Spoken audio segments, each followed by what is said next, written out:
What is it that Americans like or dislike about the Republican Party and the Democratic Party? Well, you may have been pondering those questions. So were we here at Gallup. So we went out and asked the American public to answer those questions in their own words. The result gives us some fascinating insights into the mental image of the two major parties in the eyes of the average American. And we've discussed those in some depth here at Gallup.com. I thought I would highlight a few of what I think are the interesting findings out of these results.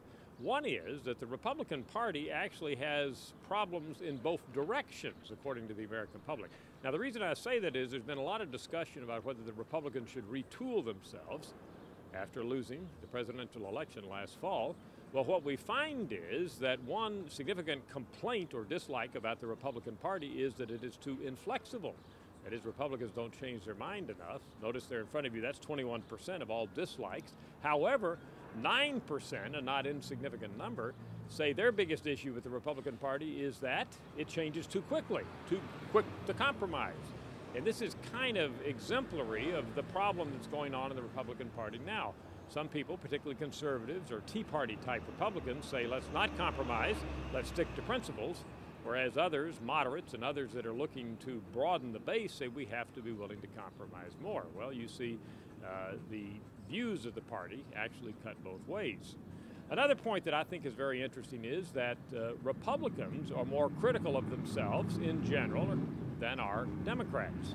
Look at the numbers here.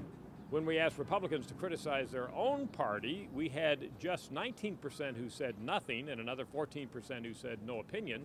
In other words, about a third, if we add those together, who didn't have a criticism of their own party. But when we go to the Democratic side of the ledger, the numbers are much bigger. 37% said they could think of nothing to criticize about their own party, and another 14% said they had no opinion. So that's about half or more of Democrats who couldn't flagellate themselves, that is, criticize their own party. So Republicans are a little more likely to be critical than Democrats, is what those data show.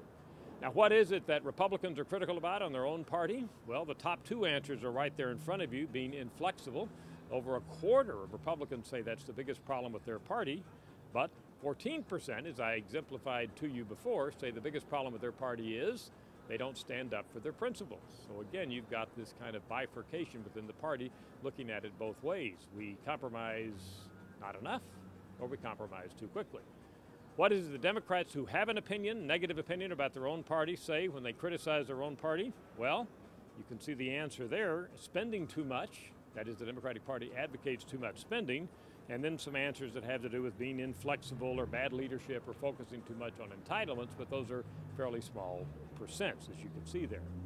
One other finding that my colleague Lydia Saad emphasized when she wrote this up was the fact that there's not a lot of issue positions discussed when people criticize the two parties. In other words, people criticize them for general approaches, not for taking particular stances on issues.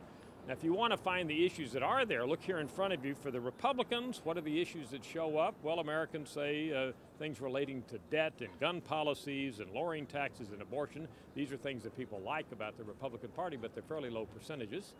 And on the Democratic side, where do we find issues? Well, again, very small percents until you finally find some mentions of people liking the Democratic Party because of its social programs, because of abortion, and because of health care and immigration.